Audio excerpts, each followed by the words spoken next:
nothing is certain, anything is possible. I'm 7 years old in a yellow brick house northeast of Pittsburgh. Boom, boom, boom, boom, boom. My mom rushes to the back door.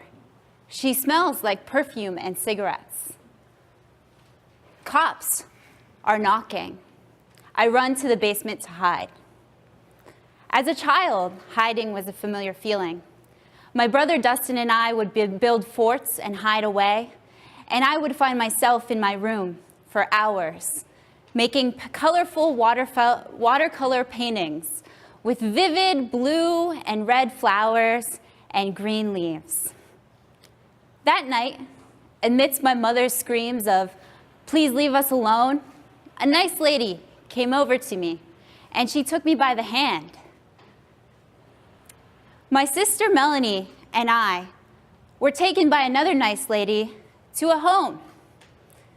My brother was taken to another home 40 miles south. We were put into a foster home for 8 months, while my mother was treated for what was then known as manic depression. Melanie and I, we shared a room with a Native American girl named Precious, who dreamed of being adopted. We would bring her outside and play and pretend that we were in castles and princesses, but Precious sometimes would have violent outbursts and push and shove. Now, at this home, it was clean and there was food, but none of my toys. My watercolors weren't there, so I had to rely on construction paper, markers, and crayons to make my own art. Creating, acting out imaginary characters, or making art was my way to keep the inner child in me alive.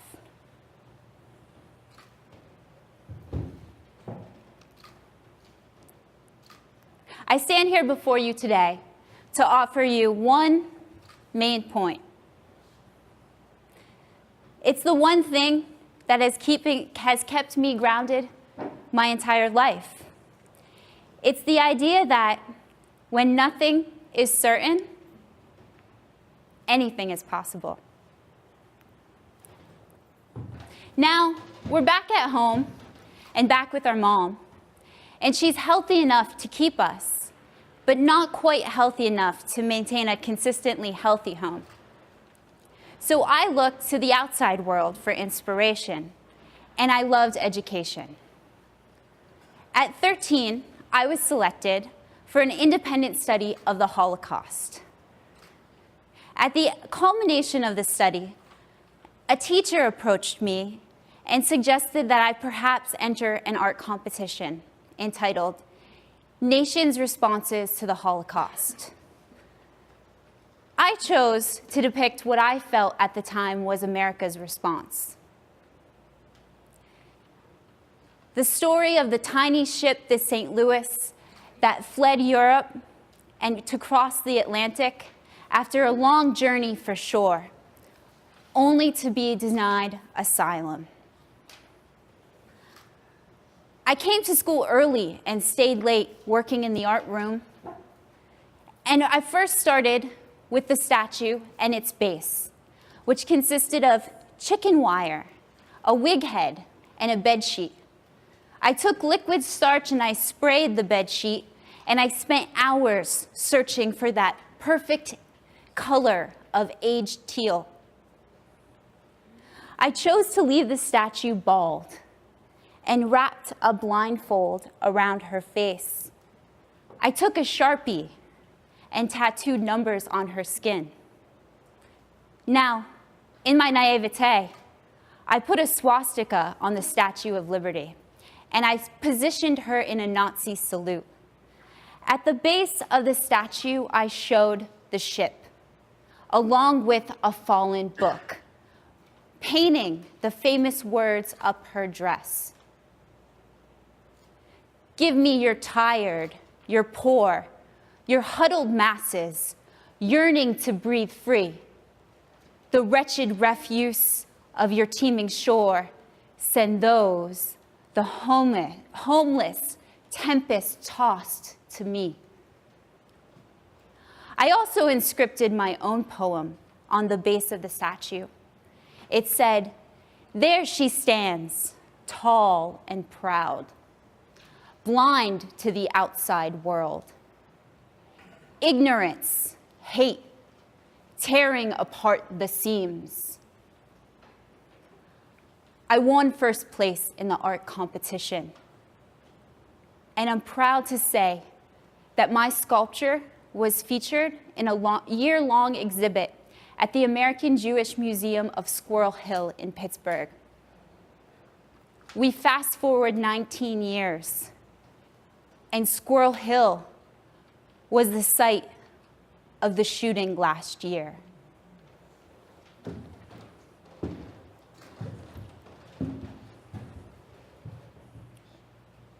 I'm 15, and my mom, her depression kept her in bed and kept her from being much of a mom. So I chose to move to New Jersey and live with my father and his first mail-order bride from the Philippines. I got a job at Dunkin' Donuts and started earning money, and I used that money to fund pre-college classes at the School of Visual Arts in Manhattan.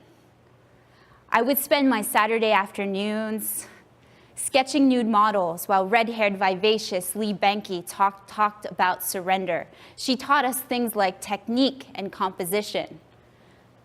The process is more important than the end result, she said over and over again.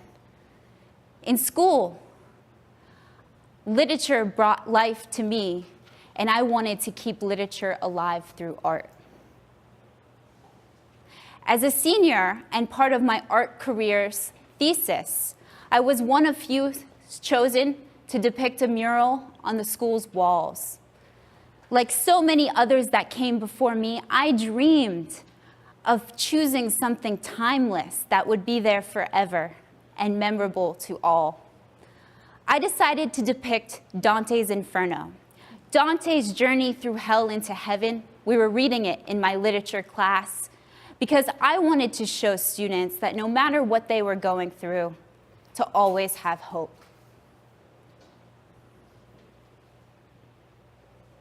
Stephanie Houle to the principal's office. Stephanie Houle to the principal's office. I had written hope in fluorescent letters, but around it, for contrast, I showed dark images of the inferno with those descriptive quotes I was most moved by. Dr. Cajun, the principal, sat in front of me. It was the first time I was in the principal's office, and he looked at me and said, "Your mural is too dark." A janitor had brought to his attention that perhaps my mural would push suicidal students to commit suicide. I was shocked. I intended the exact opposite. "Can't you just make it pretty?" he said to me, pointing to the murals of Mickey and Minnie Mouse and Led Zeppelin album covers. So I chose abstract expressionism. The colorful drips of Jackson Pollock. I stood on a ladder balancing in that staircase and spent hours covering my work of art in colorful drops. I found neon orange spray paint and stood on the top of the ladder and wrote, "Abstract, the art of defying conformity." 3 weeks later, I returned to the mural to photograph it, to find that it was behind a freshly coated layer of newly white paint. My hope was gone. As I got close to the wall, I could see still the raised drips behind a sheet of white. The Star Ledger showed up at my doorstep to interview me, and I made the cover of the New Jersey section A week later, I was featured in an editorial piece entitled "A Brush with Bureaucracy." Picasso said, "Every child is an artist.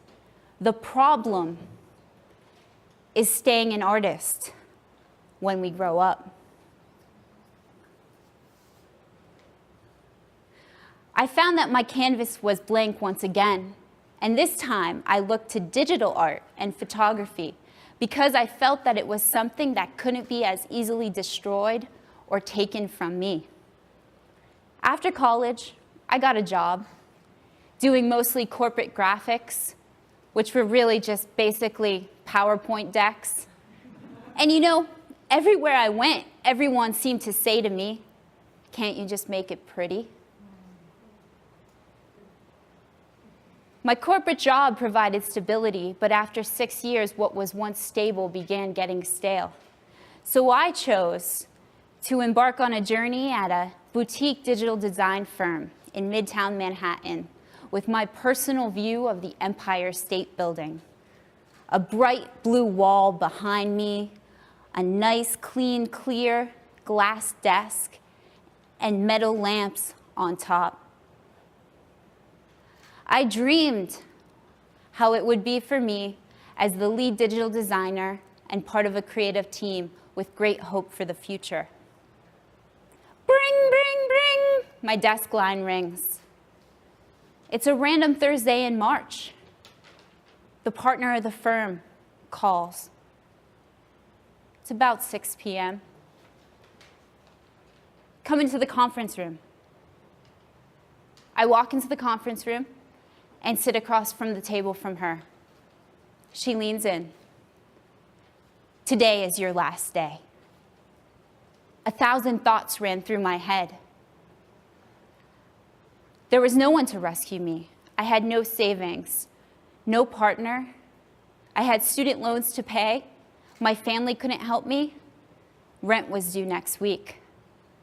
I found myself wanting that same basement to run and hide to, but there was no basement there. The HR rep at the design firm handed me 2 garbage bags to put my things in. Walking up Fifth Avenue with my possessions in garbage bags, I looked to the future and wondered, what was I going to do?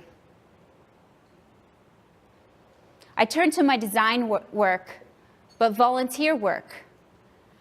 Part of the Trevor Project to prevent suicide in LGBTQ youth. And a connection there helped me land a job at the design studio at Calvin Klein. It was there I learned how to trust and surrender to the process. I got the opportunity to design billboards for the world in places like Korea, France, Japan.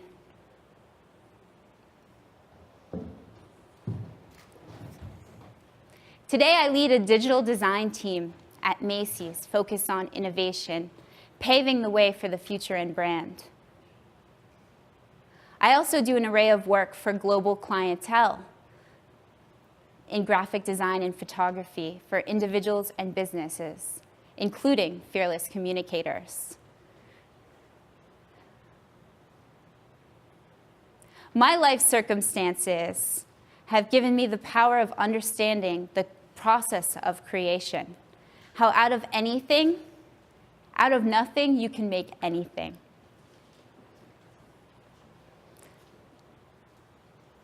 I'm proud to say that I too have also started painting again after many years of resisting.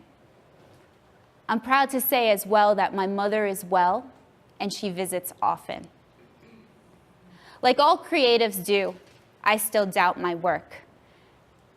The application, the details. But knowing the creative process in my own power, I don't doubt myself anymore. So, what I invite you to consider, if you ever find yourself walking up Fifth Avenue or down Main Street, and you feel like your entire life is in garbage bags, and you're not sure what's in front of you.